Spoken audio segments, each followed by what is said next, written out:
Welcome to stock market learnings. इस video में बात करेंगे हम निफ्टी 50 के बारे में, साथ ही उससे रिलेटेड स्टॉक के बारे में आपको बताया जाएगा। साथ ही निफ्टी 50 का ट्रेंड क्या रहने वाला है नेक्स्ट डे में इंट्राडे के लिए, वो भी आपको बताया जाएगा। साथ ही इसका सपोर्ट और रेजिस्टेंस भी आपको बताए जाएंगे। वीडियो को स्टार्ट करने से पहले प्लीज़ हमारे चैनल को सब्सक्राइब कीजिए, साथ ही बेल आइकन को दबा लीजिए ताकि आने वाले वीडियो के नोटिफिकेशन आपको मिलते रहें। बैंक निफ्टी, निफ्टी 50 और स्टॉक्स की ट्रेडिंग टिप्स के लिए आप व्हाट्सएप कर सकते हैं, जिसका लिंक डिस्क्रिप्शन में मिल जाएगा। निफ्टी 50 का ये वन डे टाइम फ्रेम का चार्ट है। वन डे टाइम फ्रेम के चार्ट में आज के दिन इसने जो एक कैंडल बनाई है, ये एक हैमर कैंडल है, लेकिन ये हैमर कैंडल किसी दूसरी कैंडल के अंदर है। ठीक है, ये एक पैटर्न एक तरीके से देखा जाए तो नॉर्मली पैटर्न हम इसको कह सकते हैं, या तो इसे हम प्रेग्नेंट लेडी कह सकते हैं, या इंगल्फिंग कह सकते हैं, इनसाइडर कैंडल कह सकते हैं। मतलब जो एक कैंडल होती है, बड़ी कैंडल, जो दूसरी कैंडल बनती है नेक्स्ट कैंडल, वो उस कैंडल के अंदर होती है। हाई और लो, जो बड़ी वाली कैंडल होती है उसकी बॉडी के अंदर होती है, उसका हाई लो समेत पूरी कैंडल। ठीक है, अब इस जो कैंडल का पैटर्न है, इस कैंडल के पैटर्न को ट्रेड कैसे किया जाता है। इस कैंडल के पैटर्न को, जो छोटी वाली कैंडल बनती है, इसका हाई और इसका लो, इस तरीके से इसको ट्रेड किया जाता है, यानी हाई और लो से ट्रेड किया जाता है। इस बड़ी वाली कैंडल से कोई मतलब नहीं है, बट मतलब होता है छोटी वाली कैंडल से। छोटी वाली कैंडल का हाई और लो ब्रेक होने पर डेफिनेटली, यानी कि अगर इसका हाई ब्रेक हुआ तो अपसाइड गया का, लो ब्रेक हुआ तो डाउन साइड जाएगा। इस तरीके से इसको ट्रेड करना होता है। ठीक है, अभी जो लेवल्स के हिसाब से अगर देखा जाए तो नॉर्मली हम स्विंग ट्रेडिंग के हिसाब से जो अगर लेवल देखें तो स्विंग ट्रेडिंग का जो इसका बाइंग लेवल रहने वाला है वो रहेगा आपका 16,700 का। पहला जो टारगेट रहेगा 16,800 का, फिर रहेगा आपका 16,900 का, और फिर रहेगा आपका 17,000 का।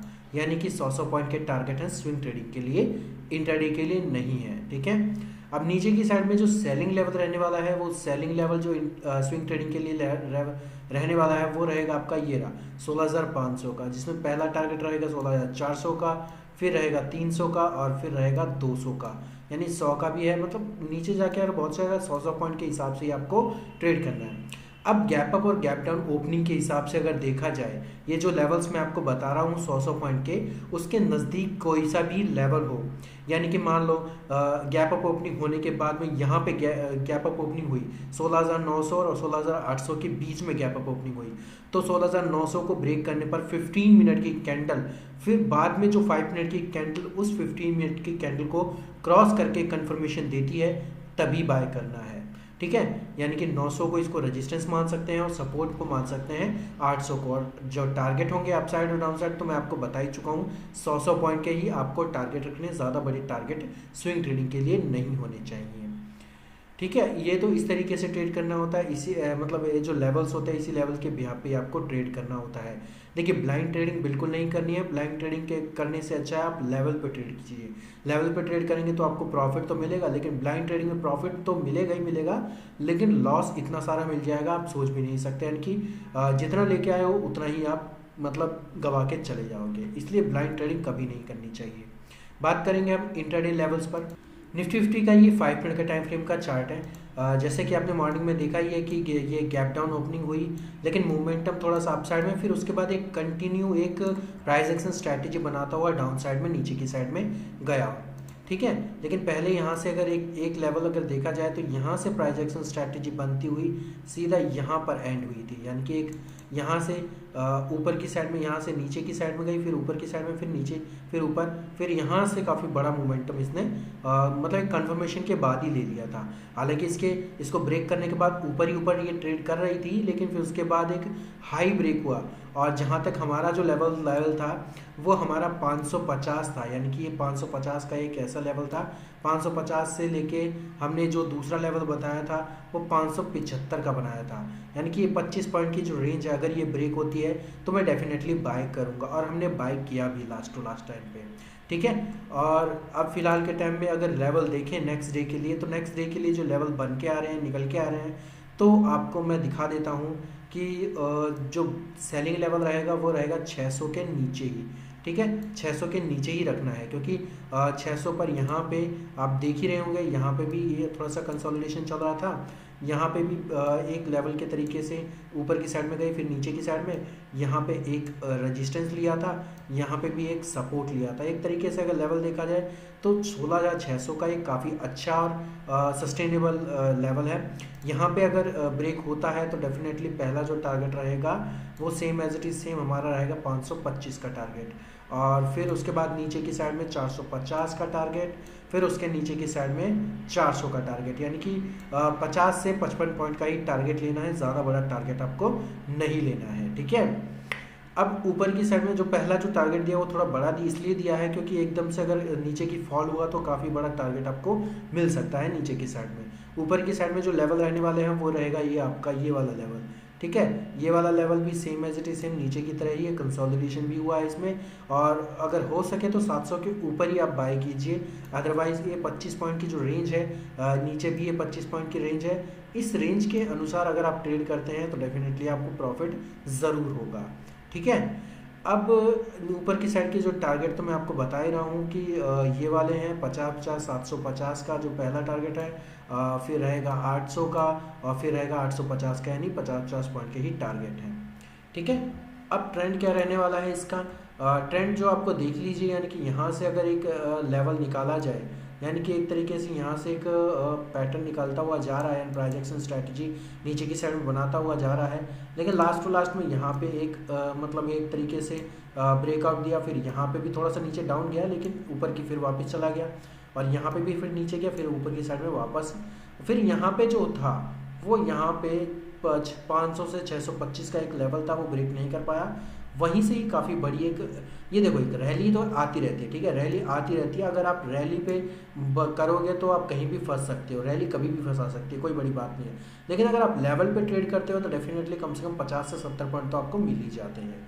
लेवल मैं आपको बता ही चुका हूँ ऑलरेडी ये सारी चीज़ें। ट्रेंड जो रहने वाला है पॉजिटिव रहने वाला है मॉर्निंग में, फिर उसके बाद अगर लेवल ब्रेक होता है 700 तक का तो और ज़्यादा ऊपर की साइड में ये कंटिन्यू कर सकता है पॉजिटिविटी की तरफ में। अब बात करेंगे इससे रिलेटेड स्टॉक के बारे में। निफ्टी 50 से रिलेटेड स्टॉक रहेगा हमारा टाटा स्टील का।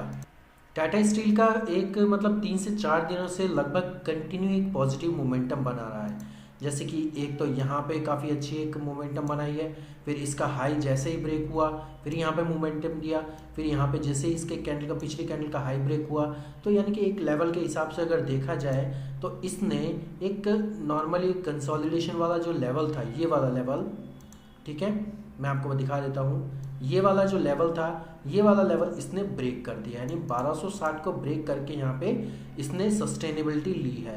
अब 1260 को ऊपर की साइड में ब्रेक करने के बाद में यहाँ पे जो लेवल दिया इसने वो लगभग 50 पॉइंट का तो ऊपर दिया ही दिया है डेफिनेटली। लेकिन फिर 1300 के ऊपर एक ऐसा लेवल बना, 1300 के ऊपर अच्छा खासा लेवल है, इस लेवल को ऊपर की साइड में ये ब्रेक नहीं कर पाया और वहीं पर वापस नीचे की साइड में डाउनफॉल आने लगा, ठीक है। अब थोड़ा सा अगर इसको जूम करके देखें तो जो नॉर्मली जो ट्रेडिंग लेवल्स हैं स्विंग ट्रेडिंग, तो वो तो आपको पता ही है कि 1320 के ऊपर आपको बाय करना है, ठीक है। पहला जो टारगेट रहेगा 1340 का, फिर 1360 का और फिर 1380 का। सेलिंग तो आपको पता ही है नॉर्मली 1260 का है। नीचे की साइड में जो बाइंग जो टारगेट रहेगा 1240 का, फिर रहेगा 1220 का और फिर रहेगा 1200 का, ठीक है। इस तरीके से आपको ये लेवल्स आपको ध्यान में रखने हैं, इसी तरीके से स्विंग ट्रेडिंग के हिसाब से आप ट्रेड कीजिएगा। अब इंट्राडे में कौन से लेवल बनेंगे आपके, ये टाटा स्टील का 10 मिनट का टाइम फ्रेम का चार्ट है।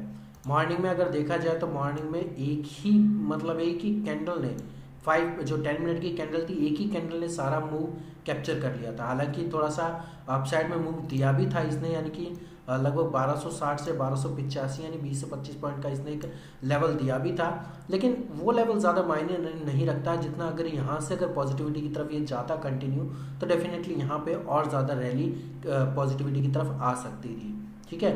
यानी कि इसने मोमेंटम तो एक ही कैंडल पे दे दिया था, हालांकि प्रॉफिट भी लिया होगा लोगों ने, कोई बड़ी बात नहीं है, लेकिन यहाँ पे एक ही कैंडल पे इसने मोमेंटम दे दिया।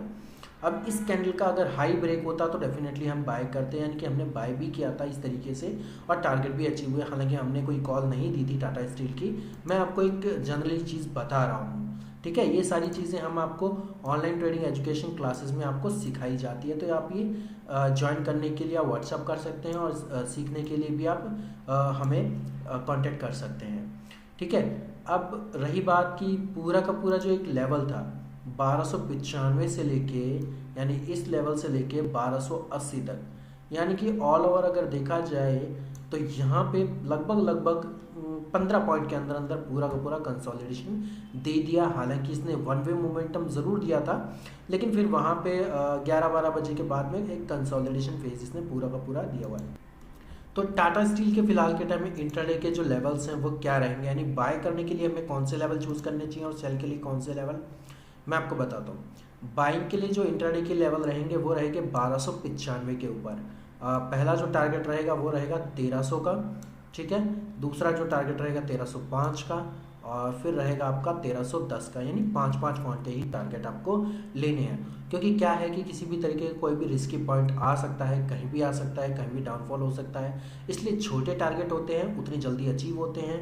छोटे अब जितनी जल्दी अचीव होंगे उतना कोई सा भी अचीव नहीं होता है। नीचे की साइड में जो सेलिंग लेवल रहेगा वो रहेगा 1285 का, पहला जो टारगेट रहेगा 1280 का, फिर रहेगा आपका 1275 का, और फिर उसके बाद 1270 का।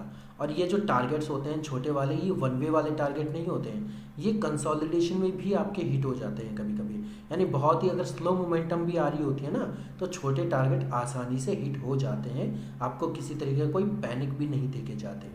ठीक है, एसएल मैं आपको बताता रहता हूँ कि एसएल हमेशा बाइंग पॉइंट पे रखिए।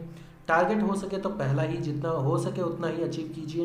वेट करना चाहते हैं तो उस सिचुएशन में एसएल हमेशा अपने बाइंग पॉइंट पे ज़रूर रखिए।